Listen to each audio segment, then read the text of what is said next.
আজ ১০ মহরম, পবিত্র আশুরা। এই দিনটি শুধু একটি তারিখ নয়, মুসলিম ইতিহাসের এক গভীর গৌরবময় এবং আবেগে ভরা অধ্যায়। আশুরা মানে ইস্পাত কঠিন ঈমান আর ত্যাগের সাক্ষ্য। গুরুত্বপূর্ণ আরবি মাস মহরমে আশুরার গুরুত্ব অনেক। এই দিনে রয়েছে বহুল তাৎপর্য।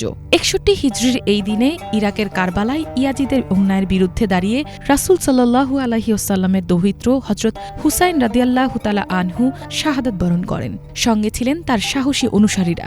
তারা রক্ত দিয়েছেন কিন্তু আপোষ করেননি।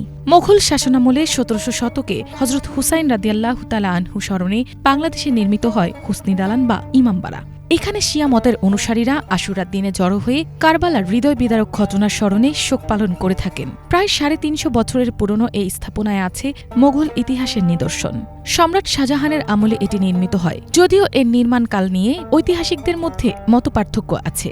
ইমামবাড়ার দেয়ালের শিলালিপি থেকে জানা যায়, শাহ সুজার সুবেদারের সময় তার এক নৌসেনাপতি মীর মুরাদ এটি হিজরি ১০৫২ সনে নির্মাণ করেন। বাংলাদেশে মহরম বিশেষ করে শিয়া সম্প্রদায়ের শোক পালনের এই অনুষ্ঠান হিজরি ১০০০ সালের কাছাকাছি সময় থেকে দক্ষিণ এশিয়ায় পালিত হতে শুরু করে মুঘল আমলে ব্যাপক জনপ্রিয়তা পায়। তবে বাংলাদেশে এটি মুঘলরা প্রচার করেন। ১৭০০ শতকে বিভিন্ন শিয়া আমির ও নবাবরা এর তাৎপর্য আরও বাড়িয়ে তোলেন। বাংলাদেশে শিয়া ও সুন্নি উভয় সম্প্রদায় দিনটিকে স্মরণ করে, তবে তাদের পালনের ধরনে রয়েছে পার্থক্য। শিয়া সম্প্রদায়ের লোকেরা মহরম মাসব্যাপী শোক পালন করেন। বিরাট আয়োজনে তারা পুরান ঢাকার হোসনি দালান থেকে তাজিয়া মিছিল বের করেন। সেখানে ইমাম হুসাইনের আত্মত্যাগের স্মরণে মাতম করা হয় এবং হাই হুসাইন ধ্বনি তুলে শোক প্রকাশ করা হয়। এ সময় তাজিয়া নামক প্রতীকী কবর বানিয়ে তা শোক মিছিলে বহন করা হয়। যদিও এ জাতীয় শোক পালন নিয়ে বিতর্ক রয়েছে। অন্যদিকে সুন্নি মুসলমানরা আশুরা উপলক্ষে রোজা রাখেন। এছাড়া তারা নফল ইবাদাত, কুরআন তেলাওয়াত, দোয়া ও দান খয়রাতের মধ্যে দিয়ে দিনটি পালন করেন।